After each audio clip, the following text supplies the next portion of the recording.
mika abin magana zuwa gare shi ya bani amsa a kansu. Za a ba Malam Abdul-Jabbar minti 10 ya bada amsa akan waɗannan tambayoyi. Da magani a gonar yaro, amsar tana cikin hadisin 1789. A nan ya faɗa, annabi sallallahu alaihi wasallam yaƙi yayi yaƙi, ufri da yawma uhudin fi sab'a min al-ansar. An fasa sahabbai sun gudu, sai mutum 7 suka ragu, ansaru wa rajulain min quraish, da mutum 2 quraish. Falamma rahiqu, da suka gaji, yaga kamar misali da a cin mai, qala man yarduhum anna wa lahul janna, wa zai zo koran mun su, mana biyun da suke tare da shi sun gajiya, aljanna ta tabbata gare shi, wa rafiqi fil janna. Fa taqaddama rajulun min al-ansar, wani balansari ya gabato, fa qatala ta kutila, ya tare su dan neman aljannan nan, aka kashe shi. Summa rahiqu, suka kuma gajiya. Fa qala man yarduhum anna wa lahul janna, wa zai kore su, aljanna ta tabbata gare shi, wa rafiqi fil janna. Aw fa taqaddama rajulun min al-ansar fa qatala hatta kutila, fa lam yazal kadhalik, bai kushe bana wa zai zo ya mai da su an bashi aljanna, wa zai zo ya mai da su aljanna ta tabbata gare shi, hatta kutila sab'atu, sai da 7 nan na ansaru suka aka kashe su duka. Fa qala rasulullahi li sahibai, sai annabi ya ce da abokan nan nasa biyu, ma ansafna ashabana, ba mu musu adalci ba da muka ta tura su ana kashe su, ce wa zai zo in bashi aljanna, ba za a shiga aljanna ba sai an kashe. Kuma bayan abin da ya faɗa zai a zo a yin an yi, ya ce bai adalci ba. Me ma'anar wannan? Wanda aka ba aljanna kuma a ce ba a yi mar adalci ba. Sannan uwa uba a ɗauko karatun daga asali, ai sai da tabbatar da bai je Uhudin nan ba ma tukun, kafin mu zo ga riwayar kamata a biyo ta nan. Bai je Uhud ba, kwata bai je ta ba. Uhud duk ɗan shekara 16 ma an tare shi a shekai ne a koma. A tarifin da ya shekararsa 10 annabi ya je Uhud, shekara ta 3 aka yi ta, shekararsa 13 ya zai je Uhud. Sannan Sulaim da ya ce tana ɗiban ruwa tana ba mutane, a Bukharin yana nan, mai ɗiban ruwa tana ba mutane, in ji Umar bin Khattab, sunanta Sulaim ko Salil, ya mari da ita Sulaim babarsa. Umar bin Khattab ya ayyana cewa Salil ɗin sunanta, ita ce mai ɗiban ruwa tana raba wa mutane. Saka dalilai da yawa da tukka da warwarsa da cewa bai ma taɓa fita yaƙi da annabi ba sai a Khaibar, duk sun nuna wannan riwaya tatsuniya ce, ga muninta. Ya jama'a, wai shin ko babu kalmar da na faɗa in an ci mutuncin annabi ba a kishinsa? Shi cin mutunci ba sunansa cin mutunci ba? Ko kalmar da na faɗa babu, shin abin nan da aka yi cin mutunci ne ko ba shi ba ne? Sai mu kalluwa aka yi wa gaggaba ta rufe ido ko kullaci ko mazhaba ko wani abu irin wannan. Mu dubi haɗarin da ke fuskantar masu cewa matsala rigima tana wani waje, wallahi rigima tana nan. Kwanan nan wani babban dan malami ta bayyana ya bar musulunci, ya zama atheist, kowa ya gani a shafinsa,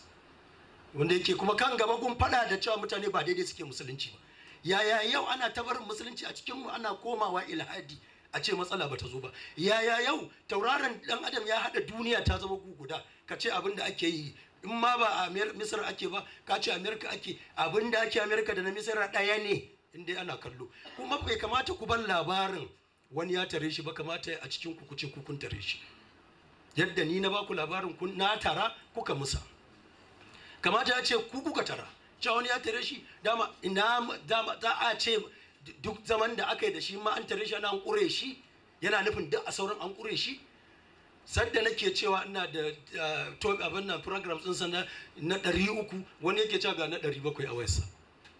Saboda haka za a mana albishir da guda ɗaya, ina raguwar wanda ni da gani da idona akan ma arsalnaka illa rahmatan lil alamin, yadda ya kace da ma'aiki kan kuma hadisin can na yanka mutum 700 da aka yi a Bani Quraiza, da shi ya kafa hujja ya rufe bakin kowa cewa waɗannan 700 ko yaƙi ba su je ba. Annabi cewa a duba mara duk wanda gashi ya tsiro, wanda shi kansa haramun ne da farko kenan, ta hanyar da annabi ya tantance Yahudawan da ya yanka buɗe gabansu. Kuma wannan yana cikin littafin mu manya sun inganta shi, kuma na bincika maganar nan na bi ta daɗai ba a yi ta ba. Wannan in za a girmama matsalar nan a sa rana mu zauna, shin annabi ya yanka matasa 'yan shekara 14-15 700 a Bani Qurayza? Wallahi ba a yi ba. Ba da rantsuwa na dogara ba, da hujja na dogara. Inda ana son a tauna ta, a sa rana mu zauna a kawo riwayoyin, ni kuma ba hanyoyin da na bi, wanda gashi na ta maimaita dan uwa da ya magana yanzu bai iya tauna isnadin da na faɗa na hadisin da aka nasauta ma'aiki kazaman magana tsaka auren na Zainabu bintu Jahsh na ce isnadin na bogi ne gashi ana shirin naɗe guri malaman hadisi ba wanda ya magana ya tabbatar mai wai wannan isnadin iya wannan in ya tabbata Buhari yayi me matsayinsa su ba suka faɗa a koma a gani wanda aka rushe sun ninninka shi a girma da abin da bai kai wannan ba shin gaske ne yadda na faɗa Buhari ya murda isnadi 3 ya tada isnadi 1 shin gaske ne Ibrahim dan Dahman bai taɓa ruwaitar aunan na zai Zainabu ba Buhari ya sa shi akan harshen sa dan kuma ya ruwaici abin da duk duniya shi kadai ya ruwaita shin gaske ne Ibn Hajar al-Asqalani yayi rawa baki 3 guri daban-daban ko bai yi ba ga littattafan nazo da su ya kamata a musa a ce a buɗa dan a duba a gani in akwai in ba wai misali ai kaga muhimman zantuttuka ne irin waɗannan ya kamata a karɓi gaskiya kafin a wuce ana ci an tuba ni zan tuba ko masu haɗin isnadi su murɗa su nasabta annabi zuke labule da yaro tare da iyalinsa su ya kamata su tuba ba ni ba ni a gani na in zan tuba a zauna da ni abu nugudodin yadda na bi daki a warware a shirye nake na tuba amma haka wannan jarife ne karatu na awa 4 ko awa 3 da rabi kawai yanzu a zo a datso minti 5 a ce in tuba a ɗauko karatu na tun daga farko a warware min daki wallahi zan tuba amma ba a bi matsaloli na ba a bi nukudodi na ba a tauna al'amuran da na kawo an warware su ba zan tuba ba dan ba a tuba daga gaskiya ni kuma a gani na abinda nake kanan gaskiya ne a shirye nake in bashi sadda aka kawo hujjar da ta fita wanda abinda ban samu ba kenan zuwa yau dan haka ma sai aka yi ta tsalle na kudodin nan na nawa ne aka dauka kamata a dauko karatun daga asali da na dauko har a zo gurin da na zo a ƙarshe ka in faɗi kalmar da na faɗa wannan shine tsari na addini saka ni kiran da nake kafin a kira ni in tuba a fara tabbatar min da batan da nayi wallahi zan tuba cikin garaje da gaggawa amma an ce da annabi yana shafa mutum na kore a ce in tuba ba zan tuba annabi ya wari kan arfe shi na bidin na warware maganan nan ƙarya ne kirkirar ta aka yi bayan shekara 60 in tuba daga wannan ba zan tuba ba sai an warware yana wari aka rufe shi annabi ya shiga Khaibar tun ya sakwaye ta yaro dan shekara 10 tana gogarsa tun da ya bi annabi hidiman nan aka dawo bai faɗa abu ɗaya da yayi da za ka yi ba kama da na Safiya wannan abubuwan da su ya ta faɗa an dawo Madina raƙumi yarin tuma da annabi kar aka ta ihu ana tsine wa na Safiya qatalallahu yahudiya ka haka annabi ya shiga Madina da na Safiya wannan duk a guri na ba zan yi nasabta annabi su ba amma in ta tabbata haka yake sai in tuba